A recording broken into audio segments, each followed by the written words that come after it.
I'm your teacher. Starting from now, you need to stop being a slack-jawed kid. You are a warrior and a guardian of universal balance. You're a VED. Imagine this. You're out to eat at a new restaurant. Visually, it's a delight, with inviting and stylish decorations that builds your excitement for the food. Once you're seated, a waiter brings you a single bite of cake. You're not quite sure why you're being presented with cake first, but you don't want to be rude, so you accept. And it's absolutely delicious. Now, all you want is more of that cake. A single bite wasn't nearly enough. But instead, you're brought a heaping dish of vegetables, and not the good ones. Bland Brussels sprouts, boiled broccoli, raw green beans. It's not great, but you stomach it down because you know there's cake waiting for you once this plate is emptied. You force down one last bite of broccoli, and relief washes over you as you know the next thing you consume will be that sweet, sweet cake. Anticipation reaches a fever pitch as the waiter heads your way. They place the plate before you. You look down to behold, once again, just a single bite of cake. That's how it felt to play VED. VED is a game of two distinct halves. The magic world, which plays like a turn-based RPG, and the human world, where voice acting and beautiful illustrations comprise a visual novel-style story. You play as Cyrus, a young man who has recently moved to the city of Micropolis to start a new life. Cyrus soon discovers that he has a magical ability to teleport beyond the boundary into a mysterious fantasy realm filled with trolls and troglodytes. The events of VED alternate between these two settings. Most of the narrative plays out in Micropolis, where Cyrus gets caught in the middle of a power struggle between the mega corporation Impulse, blue-collar workers of a long-running mining business, and a band of misfit sorcerers who believe they've discovered how to harness magic. In order to advance this story, you'll have to complete runs in the magic realm, utilizing Cyrus's sword and spells to dispatch a variety of otherworldly creatures. Let's start with the cake, the turn-based combat. VED features a unique system that somewhat reminds me of Darkest Dungeon in its positional and tactical nature, where buffs and debuffs are crucial. Cyrus starts in one of 4 positions, opposing a monster with left, center, and right health bars.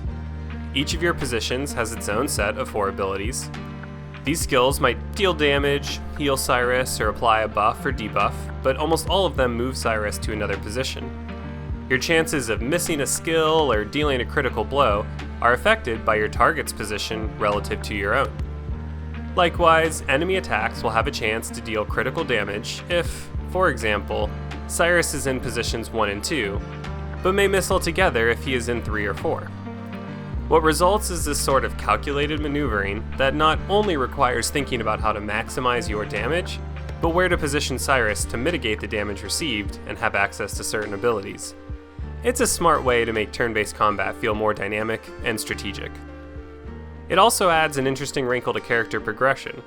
Victory in combat is rewarded with a resource that can be exchanged for new abilities.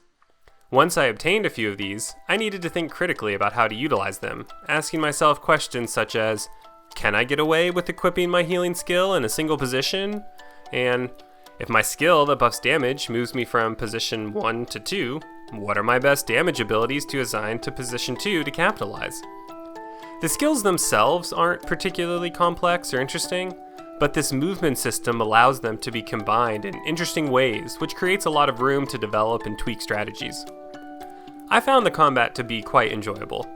Enemies are well designed, with many having regenerative limbs or some equivalent, which force tough decisions on when to take them out to lower the enemy's damage output, versus pivoting to focus down the main health bar. Battles were often difficult, and could easily get away from me if I allowed the enemy to get too buffed up. This pushed me to fully understand the quirks of the buff and movement systems.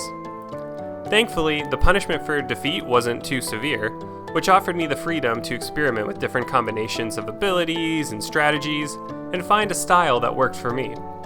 All in all, I found this half of VED really fun. Unfortunately, time in the magic realm was often limited to a few battles and exploration events before being whisked back to the human realm for more narrative exposition. The vegetables, if you will. Let me preface by saying that I think the overarching plot isn't all that bad. It starts slow, but it has a few interesting twists up its sleeve and picks up in the back half as the pieces begin to come together. However, it's undercut by a plague of issues that make it difficult to enjoy the story for what it is. The pacing of the dialogue is all over the place. Some conversations will blaze through major plot points without any time to digest, while others devolve into protracted prattle that does little to bolster the greater narrative or character development. Voice acting is a mixed bag. Some performances are pretty decent, but most struggle to hit the sweet spot between understated and over-enthusiastic. A true sorcerer who's journeyed beyond the boundary. Please help me welcome Teleporter. What? A newbie? Not a newbie, but a wizard, just back from the magic realm. There often isn't enough time given between individually recorded voice lines, causing sentences to run into each other. Occasionally, conversations contain sudden tonal shifts that didn't make any sense. In one interaction between Cyrus and his love interest, they went from flirting to throwing out aggressive insults and back to being lovey-dovey in a matter of a few lines of dialogue.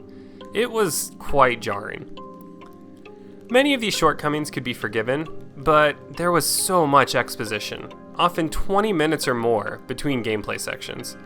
It dragged and dragged, making it difficult to stay engaged as I longed to get back to the RPG segments I actually enjoyed. Eventually, I found myself feeling apathetic to the goings-on, simply yes-manning my way through conversations to get to the next bit of fun. If I had to guess, I'd say about 2/3 of my 6-hour playthrough was spent in the visual novel portion of VED. It was too much. Maybe if the story and gameplay were more seamlessly integrated rather than existing as two separate pieces, I would be less sour on the story and its pacing. It's unfortunate because underneath it all is an interesting choose-your-own-adventure structure with multiple routes and many endings that could be enjoyable to revisit. My ending was a bit unsatisfying, matching the apathy I approached many of the decisions with, but that was my own undoing. It did leave me wanting to see the other possible outcomes, but I just didn't find enough enjoyment in the writing, world, and characters to jump on that train again. As much as I enjoyed the turn-based combat and RPG systems, they comprised too small a portion of the overall product for me to recommend VED. I do hope this game can find an audience that appreciates it for what it is. There was clearly a lot of passion put into this project. The development team, Kara Clan, which consists of 3 brothers from Lithuania, have been working on VED for 12 years. What started as an action platformer in Flash went through numerous iterations and pivots to get to this point, and I commend the team for their persistence and sticking to their artistic vision. There is a lot to like about VED. The turn-based combat, soundtrack, and art are all fantastic. It isn't hard to imagine someone else having a more positive view on the story and enjoying multiple playthroughs to see all it has to offer. But, alas, it isn't for me.